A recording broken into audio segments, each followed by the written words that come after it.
नमस्कार, आप देख रहे हैं एच1 न्यूज। मैं हूं आपके साथ पूजा सिंह और आज की पहली खबर, बड़ी खबर जो हम ले रहे हैं आज 6 बजे के अपने कार्यक्रम में, वो है खबर उत्तर प्रदेश से। उत्तर प्रदेश पहुंचा हुआ है जापान का डेलीगेशन और ये डेलीगेशन खाली हाथ नहीं आया, बल्कि हजारों करोड़ रुपए का निवेश भी जो है भारत के लिए, उत्तर प्रदेश के लिए लेकर आया है। और क्या कुछ तमाम इस पर अपडेट है, उसके लिए हम सीधे पहले रुक करेंगे हमारे सहयोगी के पास और उसके साथ साथ हमारे साथ गेस्ट भी जुड़ेंगे जिनसे हम बात करेंगे कि किस तरीके से निवेश को लेकर के बातचीत की जा रही है। सबसे पहले अविनाश, मैं आपके पास आना चाहूंगी। डेलीगेशन पहुंचा हुआ है जापान से उत्तर प्रदेश, क्या कुछ अभी तक की एक्टिविटीज रही हैं, थोड़ा सा वो आपसे अपडेट चाहेंगे। देखिए, बिल्कुल साफ है कि जो जापान का डेलीगेशन है वो यूपी के 3 दिवसीय दौरे पर था और आज राजधानी लखनऊ में 3 दिवसीय दौरे का जो तीसरा दिन था वो राजधानी लखनऊ में रहा। तो डेलीगेशन की जो शुरुआत हुई थी तो सुबह से ही सबसे पहले जो राज्यपाल आनंदीबेन पटेल है उनके यहाँ डेलीगेशन ने मुलाकात राज्यपाल से किया। फिर उसके बाद मुख्यमंत्री योगी आदित्यनाथ के 5KD आवास यानी कि उनके आवास पर जो जापान का जो प्रतिनिधिमंडल था, डेलीगेशन था, वो वहां पहुंचा था और डेलीगेशन के साथ कुछ छात्र भी थे, महिलाएं भी थी। तो उत्तर प्रदेश के जो मुख्यमंत्री योगी आदित्यनाथ हैं उन्होंने उन्हें उत्तर प्रदेश की जो सांस्कृतिक है उससे रूबरू कराया और साफ तौर पर बताया कि किस तरीके से उत्तर प्रदेश में एक तरफ काशी है, मथुरा है और भगवान राम का मंदिर अयोध्या है, यानी कि जो के बच्चे थे जो आए थे डेलीगेशन के साथ, उनको राजधानी लखनऊ के मोहनलालगंज में जो अटल स्कूल है वहां के बच्चों से मिलाया, यानी कि साफ संदेश देने की कोशिश भी की गई है कि भारत का युवा यानी कि उत्तर प्रदेश का युवा और जापान का युवा किस तरीके से इस पीढ़ी को, आगे आने वाली पीढ़ी तक इस विकास को आगे बढ़ाएगा, तो उसको भी कहीं न एक दूसरे से मिलाया। फिर उसके बाद जो कार्यक्रम रहा जापान के डेलीगेशन का वो इंदिरा गांधी प्रतिष्ठान में रहा, जहां पर उत्तर प्रदेश के तमाम वरिष्ठ नेता जो है उप मुख्यमंत्री ब्रजेश पाठक सहित तमाम नेता मौजूद रहे और इसके साथ ही खुद मुख्यमंत्री योगी आदित्यनाथ भी वहां मौजूद रहे और उन्होंने जापान के डेलीगेशन के साथ संबोधन करते हुए साफ तौर पर यह भी बताया कि उत्तर प्रदेश किस तरीके से यहाँ स्वास्थ्य, शिक्षा और तमाम जो विकास के लिए जरूरी चीजें हैं उनको लेकर किस तरीके से जापान के साथ आगे बढ़ेगा, उनको लेकर चर्चा हुई और बातचीत हुई। तो साफ संदेश देने की कोशिश की जा रही है उत्तर प्रदेश के मुख्यमंत्री योगी आदित्यनाथ के द्वारा, क्योंकि उनका जो सपना है कि उत्तर प्रदेश में जो 1 ट्रिलियन इकोनॉमी की जो अर्थव्यवस्था कहीं ना कहीं हो, तो उसका पूरा करने के लिए जो जब मुख्यमंत्री योगी आदित्यनाथ जापान गए थे तो वहां के जो इन्वेस्टर्स थे उनके साथ मुलाकात किया था और इन्विटेशन दिया था कि वो भारत आए और भारत के उत्तर प्रदेश आए, यहाँ पर वो इन्वेस्टमेंट करें आके और यहाँ किस तरीके से जो वातावरण है वो साफ तौर पर है उसको समझे और यहाँ आने के बाद वो अपना जो इन्वेस्टमेंट है वो करें, यहाँ की सांस्कृतिक जो है चीजें हैं उनसे रूबरू हों। तो साफ तौर पर आज पूरे दिन का जो कार्यक्रम रहा जापान के जो डेलीगेशन था उनके साथ रहा और इसके साथ ही अब जो है रात में मुख्यमंत्री योगी आदित्यनाथ के साथ उनका लंच भी है, डिनर भी है और साथ में 5KD आवास यानी कि रात्रि भोजन जो है वो मुख्यमंत्री के साथ मुख्यमंत्री आवास पर होगा। तो तमाम चीजें रही आज के पूरे दिन के कार्यक्रम में जापान डेलीगेशन की, लेकिन सबसे बड़ी बात यही रहेगी कि उत्तर प्रदेश को और किस तरीके से विकास की ओर बढ़ाया जाए उत्तर प्रदेश को, क्योंकि देश का सबसे बड़ा अर्थव्यवस्था में कहीं ना कहीं योगदान देने वाला उत्तर प्रदेश बने, तो इसको लेकर लगातार मुख्यमंत्री काम कर रहे हैं और यहाँ की जो इकोनॉमिक है वो किस तरीके से आगे बढ़े और बढ़े। तो जो मुख्यमंत्री का सपना है कि उत्तर प्रदेश जो 1 ट्रिलियन में हो उत्तर प्रदेश की अर्थव्यवस्था, तो कहीं ना कहीं इसको पूरा करने के लिए लगातार काम किए जा रहे हैं और उत्तर प्रदेश में रोजगार, विकास ये किस तरीके से बढ़े, तो उसको लेकर आज जो दिन भर चर्चाएं रही डेलीगेशन की तरफ से, एक बड़ा करोड़ों का जो इन्वेस्टमेंट है कहीं ना कहीं उत्तर प्रदेश में होने जा रहा है, जिससे उत्तर प्रदेश के लोगों को काफी फायदा मिलेगा। जी, आप इस खबर पर नजर बनाए रखिए, आज क्या कुछ होगा और हाई टी भी होगी और साथ ही साथ डिनर भी होगा, काफी महत्वपूर्ण रहेगा, उस पर चर्चा आपसे फिर करेंगे। लेकिन इसके ऊपर चर्चा करने के लिए हमारे साथ गेस्ट भी जुड़ रहे हैं, हमारे साथ प्रोफेसर जी से हम जानेंगे कि इस पूरे डेलीगेशन का आना किस तरीके से उत्तर प्रदेश के लिए महत्वपूर्ण है और तमाम सेक्टर्स में निवेश की बात की जा रही है, विदेशी निवेश की बात कही जा रही है और इसीलिए जापान के इस डेलीगेशन का आना काफी महत्वपूर्ण है। 11,000 करोड़ से ज्यादा निवेश जो है वो जापान में जापान द्वारा किया जाएगा उत्तर प्रदेश में। और इस पर चर्चा करने के लिए प्रोफेसर महेंद्र जी हमारे साथ जुड़ गए हैं। प्रोफेसर साहब, आपका बहुत बहुत स्वागत है हमारे इस कार्यक्रम में। जी, सबसे पहला सवाल यह है कि जापान का डेलीगेशन उत्तर प्रदेश आया है और कहा जा रहा है कि 11,000 करोड़ का निवेश उत्तर प्रदेश में किया जाएगा जापान द्वारा। वहीं अगर उत्तर प्रदेश की बात करें तो $1 ट्रिलियन की इकोनॉमी की तरफ उत्तर प्रदेश बढ़ रहा है। तो जापान के इस डेलीगेशन का, जापान के इस इन्वेस्टमेंट का उत्तर प्रदेश की इस प्रगति में कितना योगदान आप मान रहे हैं?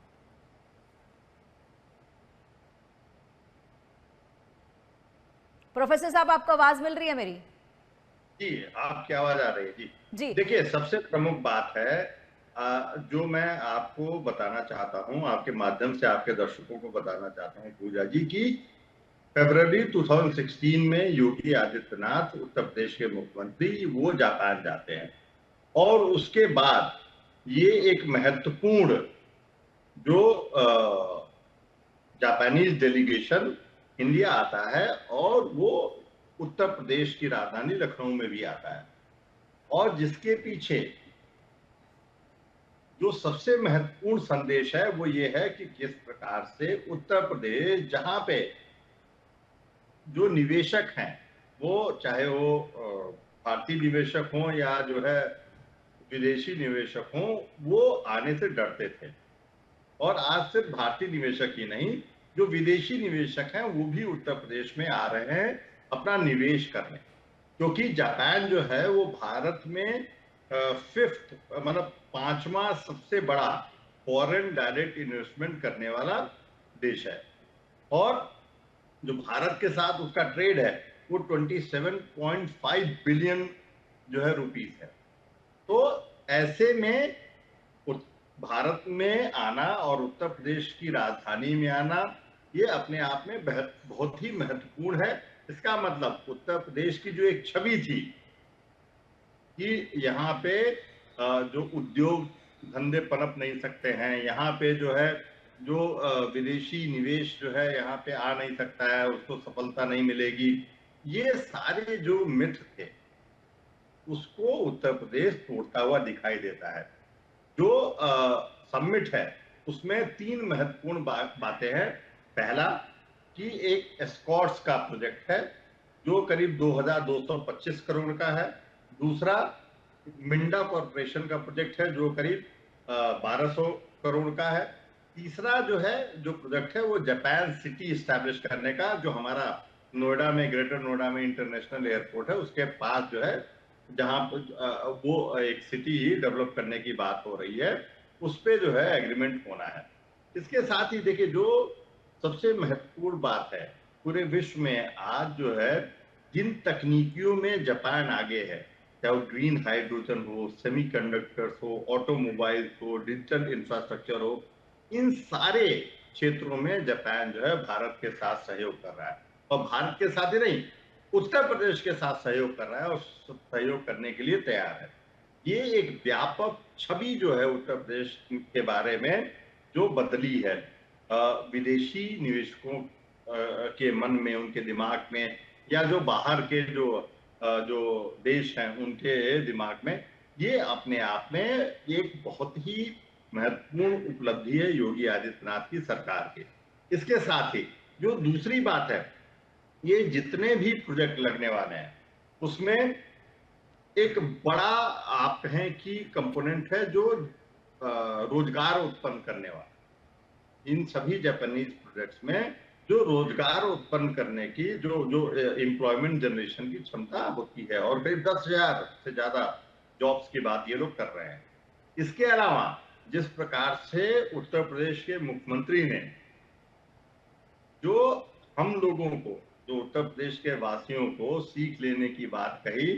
कि जिस प्रकार से जापान जो है वो इफिशिएंसी और डिसिप्लिन के लिए जाना जाता है, अनुशासन के लिए, अपने समयबद्धता के लिए, कि वो हर काम अनुशासन में समयबद्ध तरीके से, पूरी तन्मयता से, पूरी निष्ठा से करते हैं। हमें उनसे सीख लेने की आवश्यकता है। तो एक व्यापक संदेश जो है योगी आदित्यनाथ ने जो अपना इस पूरे डेलीगेशन के समक्ष जो है उनका जो वक्तव्य था उसके जरिए उन्होंने जो है सबको, आम जनमानस को देने की कोशिश की। तो जी। मुझे लगता है कि ये उत्तर प्रदेश की जो बदलती छवि है, जो बदलती तस्वीर है, उसका एक प्रमुख उदाहरण है। इसके अलावा एक हम लोग अंतरराष्ट्रीय राजनीति में बात करते हैं सब नेशनल डिप्लोमेसी की, जो राष्ट्रीय स्तर पे नहीं, राज्य के स्तर पे भी जो कूटनीति, मतलब आप विदेशी जो देश हैं उनके साथ संबंध स्थापित कर सकते हैं, उनके साथ उनको निवेश के लिए आमंत्रित कर सकते हैं, उनके साथ सांस्कृतिक आदान प्रदान कर सकते हैं, और उत्तर प्रदेश आज ये कर पाने में सफल हो रहा है। जी, आपसे थोड़ा ये भी समझना चाहेंगे कि उत्तर प्रदेश सफल हो रहा है। अब इंफ्रास्ट्रक्चर के मामले में अगर हम बात कर लेते हैं तो सबसे ज़्यादा एक्सप्रेसवे उत्तर प्रदेश में, जैसा कि हम बात करते हैं, वो हैं। इसके अलावा बिजनेस कॉरिडोर्स बनाए जा रहे हैं, उस पर भी काम चल रहा है। इसके अलावा एमएसएमई पर काम चल रहा है। अभी भी जो डेलीगेशन आया हुआ है उसमें एमएसएमई को लेकर भी पार्टनरशिप की गई है, किसानों को लेकर के बातचीत की गई है। लेकिन जिस तरीके से मैं ये पॉइंट्स आपको बता रही हूँ, मेरा मकसद ये पॉइंट्स बताने का, गिनवाने का ये है कि ये डेलीगेशन, एक चित्र हम देख रहे हैं, तस्वीर हम देख रहे हैं कि वो बच्चों के साथ सेल्फी ले रहे हैं, जापानीज बच्चे हिंदी में बात कर रहे हैं, एक तरीके से कल्चरल एक्सचेंज यहाँ पर चल रहा है। लेकिन साथ ही साथ ग्राउंड से लेकर के, यानी किसान के विकास से लेकर एमएसएमई में काम करने वाले जो स्वयं सहायता समूह होते हैं, वहां से लेकर के ऊपर पूरा डेवलपमेंट की बात कर रहे हैं, सेमीकंडक्टर की बात कर रहे हैं, टेक्नोलॉजी की बात कर रहे हैं। यानी इस डेलीगेशन का आना सिर्फ यहाँ पर निवेश नहीं है, बल्कि हर तबके के विकास से जुड़ा हुआ है। कैसे देखते हैं आप इसे? नहीं, देखिए, सिर्फ निवेश नहीं है, ये अपने आप में एक यूथ एक्सचेंज प्रोग्राम का भी हिस्सा है कि जापान के जो डेलीगेशन मिला उसमें 13 जापानीज थे और 20 जो है इंडियन यूथ थे, कि जो आदान प्रदान है जिससे दोनों देश के युवा एक दूसरे की संस्कृति, एक दूसरे की सभ्यता, एक दूसरे की जीवन शैली, एक दूसरे की परंपरा को समझने की कोशिश करें। इसीलिए योगी आदित्यनाथ ने अपने बयान में जो उन्होंने अपना उद्बोधन दिया उसमें वो साफ कहा है कि आप अवध क्षेत्र में हैं, आप यहाँ से जो है कुछ ही दूरी पर प्रभु श्री राम की नगरी है, आप वहां जाइए। यहाँ से कुछ ही दूरी पर जो है विश्व की सबसे प्राचीनतम नगरी है काशी, जो भगवान शिव की नगरी है, आप वहां जाके देखिए। वहीं बगल में आपको सारनाथ मिलेगा जहाँ भगवान बुद्ध को जो है दीक्षा प्राप्त हुई। उसके बाद वो तमाम जो उत्तर प्रदेश की सांस्कृतिक विरासत है उसके बारे में उन्होंने व्यापक स्तर पे इस युवा डेलीगेशन के साथ एक संवाद स्थापित किया। और आप देखें जो चित्र आए हैं, किस प्रकार से ये युवा डेलीगेशन सेल्फी ले रहा है, जो जापानीज यूथ है वो किस तरीके से अपने आप मतलब आप कहें कि योगी आदित्यनाथ का जो व्यक्तित्व है उससे प्रभावित होके किस प्रकार से उनके साथ घुल मिल रहा है, उनके साथ सेल्फी ले रहा है। और उन्होंने जो उनका संदेश था ये है कि जो उत्तर प्रदेश की सांस्कृतिक जो सभ्यता है, जो विरासत है, उसको किस प्रकार से एक सजोया गया है और आप उसको जाके आप उसको एक्सप्लोर करिए। उन्होंने ताजमहल की भी बात कही कि जो उत्तर प्रदेश की धरोहर है, सांस्कृतिक सभ्यता की धरोहर है, उसको आप देखिए, उसको समझिए। और आपस में दोनों देश जो है इस प्रकार से जो है आदान प्रदान से, यूथ डेलीगेशन के माध्यम से और कल्चरल एक्सचेंज के माध्यम से दोनों देशों के बीच जो रिश्ते हैं वो मजबूत होंगे। जी, रिश्ते मजबूत होंगे। एक तरफ यहाँ पर अगर हम कहें कि विदेशी निवेश लाने की कोशिश की जा रही है, लेकिन दूसरी तरफ उत्तर प्रदेश अपने विधानसभा चुनावों की तरफ बढ़ रहा है। यानी कि इस वक्त सीएम योगी आदित्यनाथ जो है उनकी गाड़ी दो पटरी पर चल रही है कि एक तरफ उत्तर प्रदेश का डेवलपमेंट भी देखना है और दूसरी तरफ जो है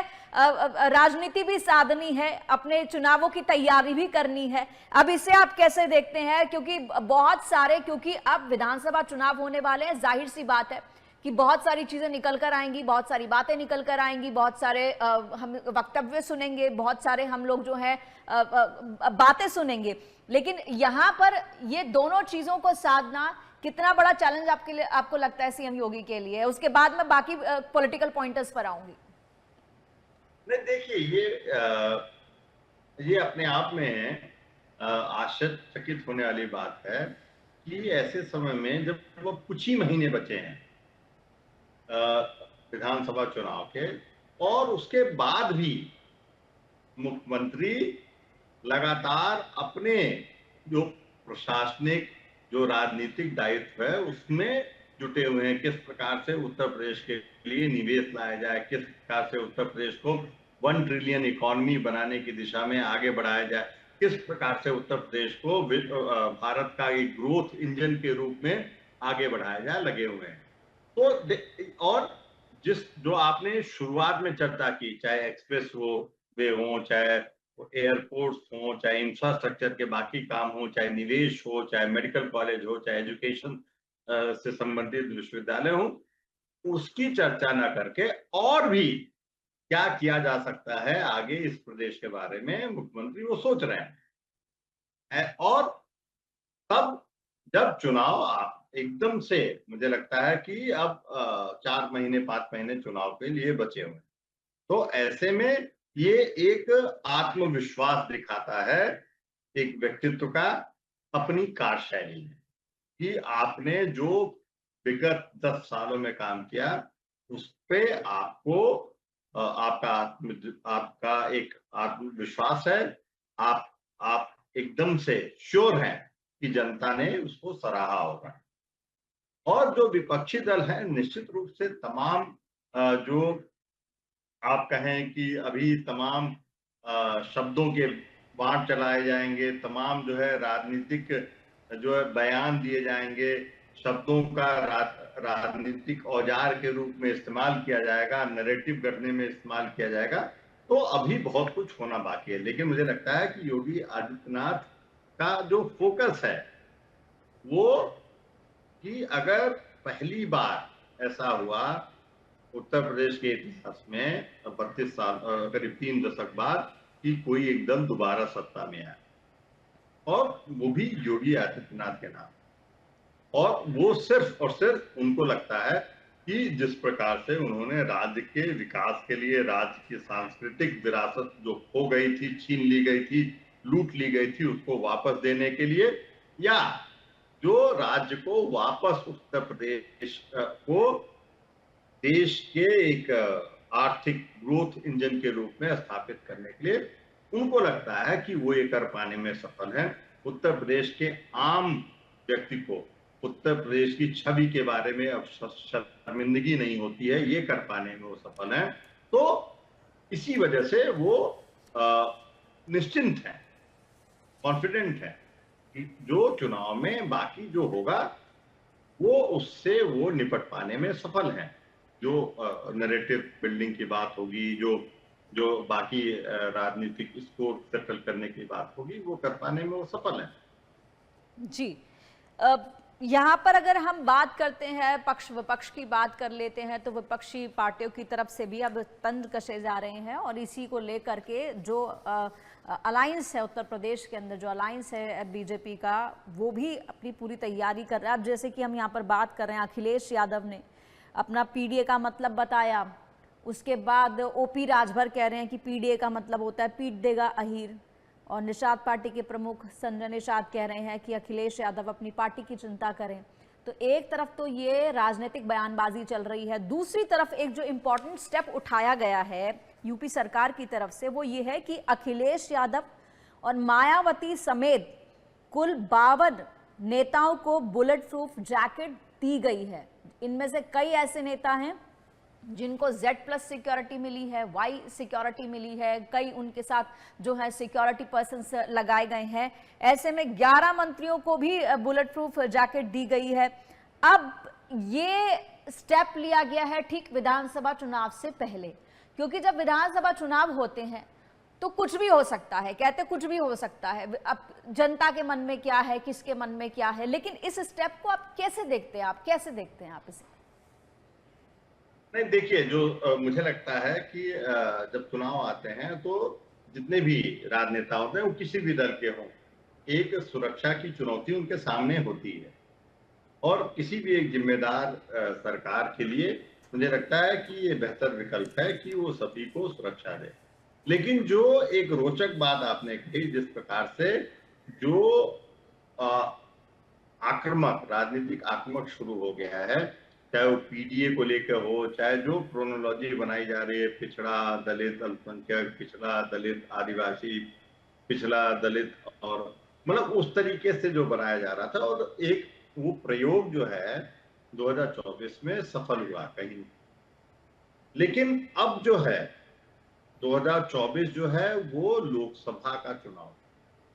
उत्तर प्रदेश की जो आम जनता है, जो 25 करोड़ की जनता है, उसके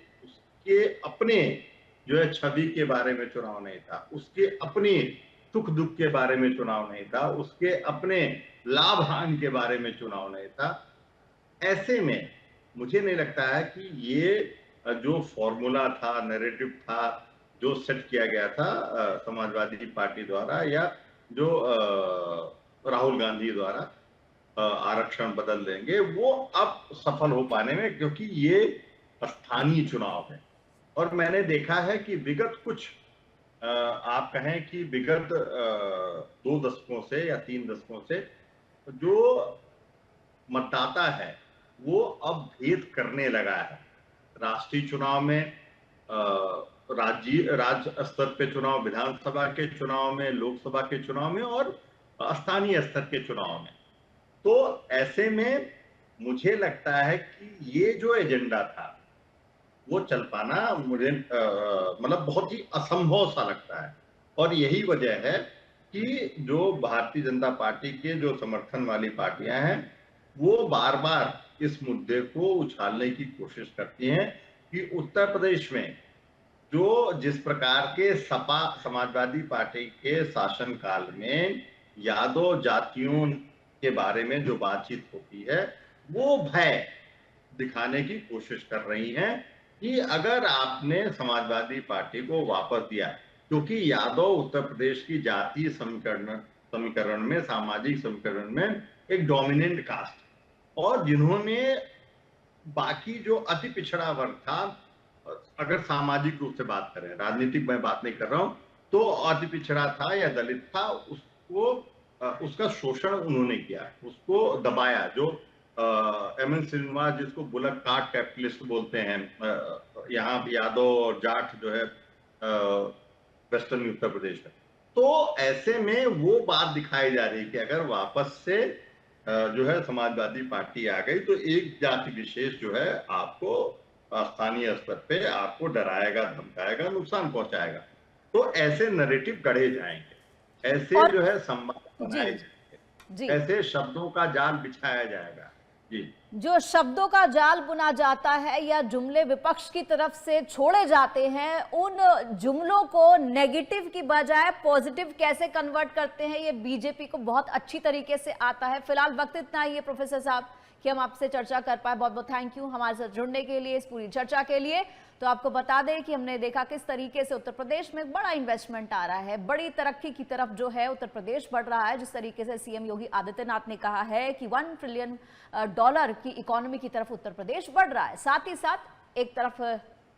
विकास चल रहा है, दूसरी तरफ चल रही है राजनीति। और हर खबर पर हम रखेंगे नजर। फिलहाल के लिए इस कार्यक्रम में इतना ही।